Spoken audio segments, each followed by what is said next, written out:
I'm gonna get you guys up to date on what's been going on with the TRAXXAS 4-TEC.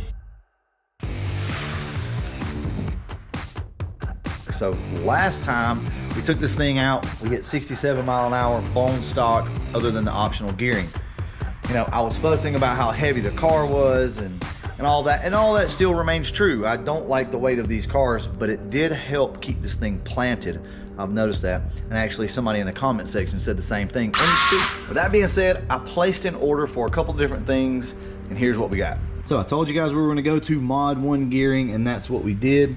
So as you can see here, I ordered a 27 tooth and a 24 tooth, and I think that combination would work pretty good with the motor setup that we have, and also some bearings. But I got a little antsy, and before these came in, I ordered a new motor for the car. This is the Spectrum 6500 kV, and I felt like it will be a good fit for the car. So I stuck this new motor in with the factory ESC. As you can tell, this is not the factory ESC. And well, if we had smell-o-vision, you would know exactly what's going on. We let the magical smoke out of this little Valenian ESC. Ooh, it stinks, I can smell it from here. I'm talking in the driveway, like quarter throttle, maybe 2 minutes of running this thing around, all of a sudden the ESC just starts smoking. So I had a Hobbywing Max 6 over here in my Creighton. So I took this thing out, was like, oh yeah, we're gonna pop this in the TRAXXAS 4-TEC if we can make it fit, and this will be epic. Like, we won't have to worry about anything anymore, right? Well, funny story. I crammed this thing in here, which is an awesome fit, by the way. I mean, look at how all that fits.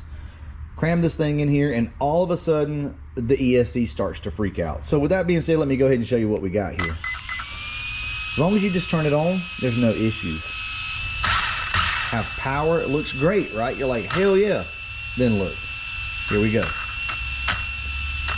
Watch.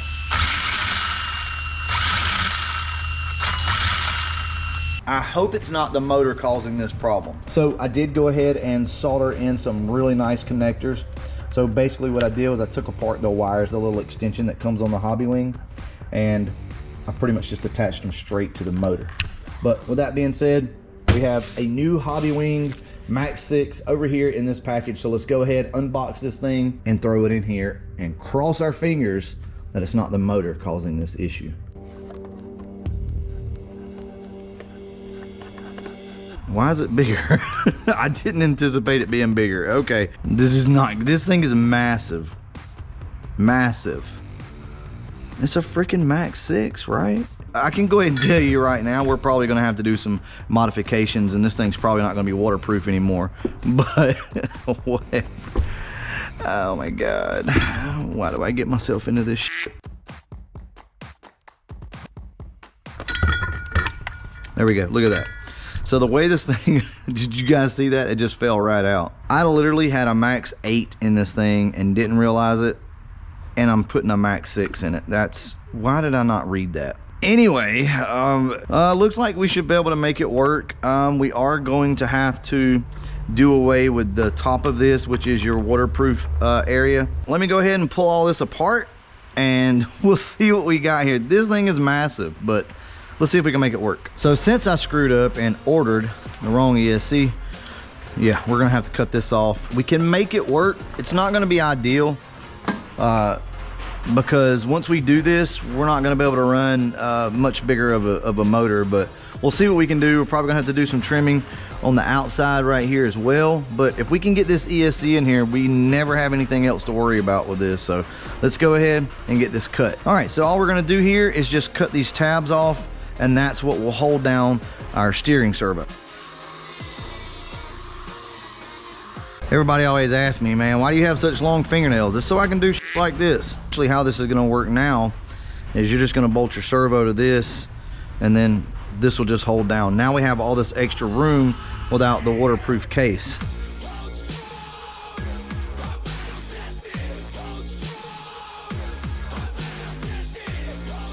This is all the room that we have to work with, so let's see what we can do here. Nice, look at that. So it will definitely fit And if I push it all the way up against the back of the servo here, we do have a little bit more room because some of these motors are longer than others, and the stock TRAXXAS motor, as you can see, is a touch longer. So it still should fit. It'd probably be a tight fit, but let's go ahead and mark this out and let's trim the end of this chassis right here. You know, these chassis are pretty cheap, so if for some reason I did mess it up, I mean, the chassis itself is not that expensive. And look, here's the deal. I mean, I made a $200 mistake here with this huge thing, and so what do? You know what I mean? You just go ahead and bite the bullet, and let's get this done.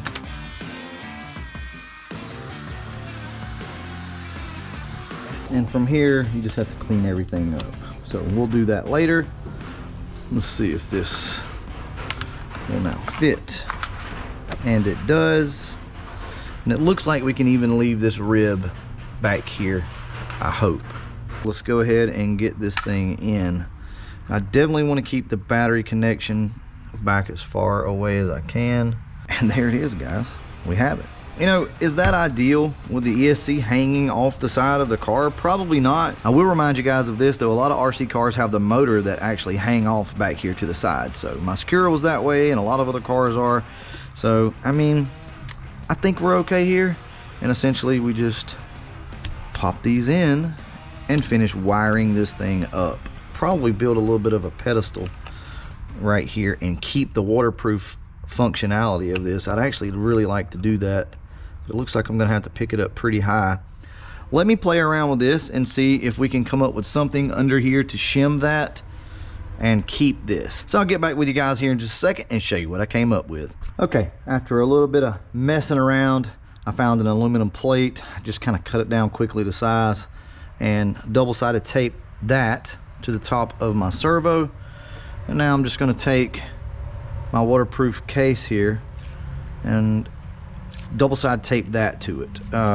You know, you don't have to go through this. It's probably not even worth it to do this. It's just something that I wanted to do just because honestly I thought it was kind of cool to keep all this stuff. If you get in a bad crash, it's probably all gonna sling out, but it's worth a try at least. And now you can run everything back up just like you did before. I'm gonna go ahead, tidy all this up. I'm gonna solder on some connections here and let's see if this thing works. These wires need to be cut. I want to show you guys what I use to solder with. I don't think it was but maybe 70 or 80 bucks, but trust me guys, if you're going to be soldering connections, especially XT90s and things like that, you have to have a good soldering iron. Now I have a really cheap like $19 one that works excellent, but I wanted an entire station. So if you want to pick up one of these, like I said, I think they're about, I don't know, 18 bucks, something like that. They work extremely well. This one works no better than this, but you have all your accessories here. Apply some solder first. Come to the back side here.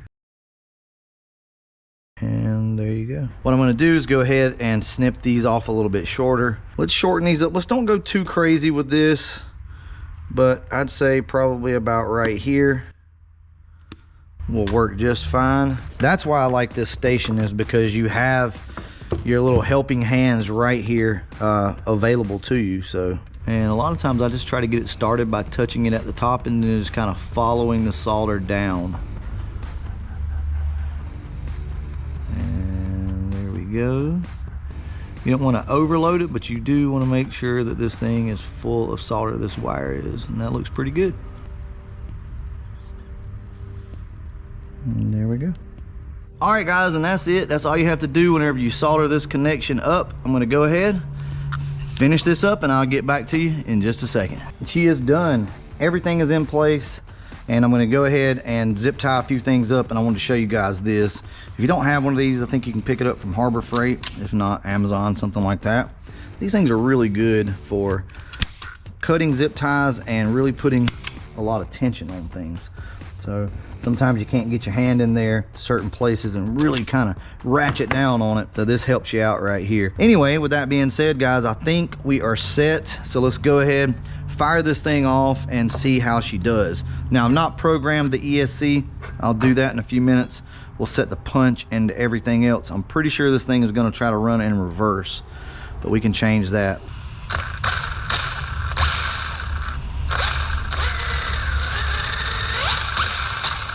All right, so we are running in reverse. Let's go ahead and address that now. turn this thing on, see what we got here. Running mode, forward with brake. We want to go with 2, and as you can see, right here we are on 2. Lipo cells, we want it to be on auto detect. 3, low voltage cutoff. We set to 3, which is auto detect, that's fine. Go over here to motor rotation, so 6. Counterclockwise here. We want to change it to clockwise. Punch is at level 3. I'm going to go to level 1 because I don't want this thing to have a lot of punch. So, let's change that to 1. Keep the punch down pretty low. And then drag brake is set to 0. Throw this back in.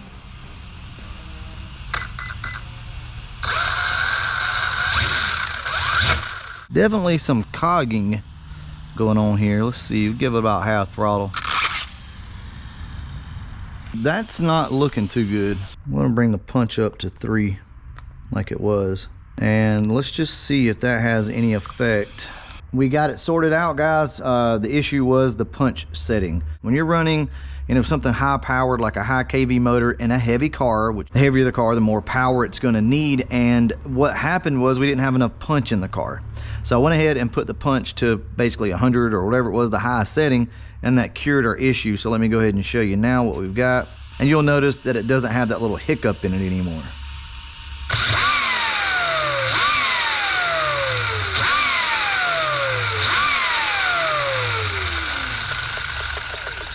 Now, one problem that we still have is our servo. So the servo, for whatever reason, took a crap on us. I guess with that old ESC, maybe it killed it. But I did bump the BEC up to 7 volts and it just wasn't enough. It works sometimes and then sometimes it doesn't. So let's go for a full hit right here and just see how this thing does. Oh yeah. Yeah, no hesitation. She's good to go. Check it out. Nice. So we managed to squeeze a Max 6 into this car. It was my mistake. I actually ordered the wrong thing, but it went really good, worked through our issues, and now we'll be ready to run as soon as everything dries up. And I'll catch you guys in the next one. And as always, thanks for watching.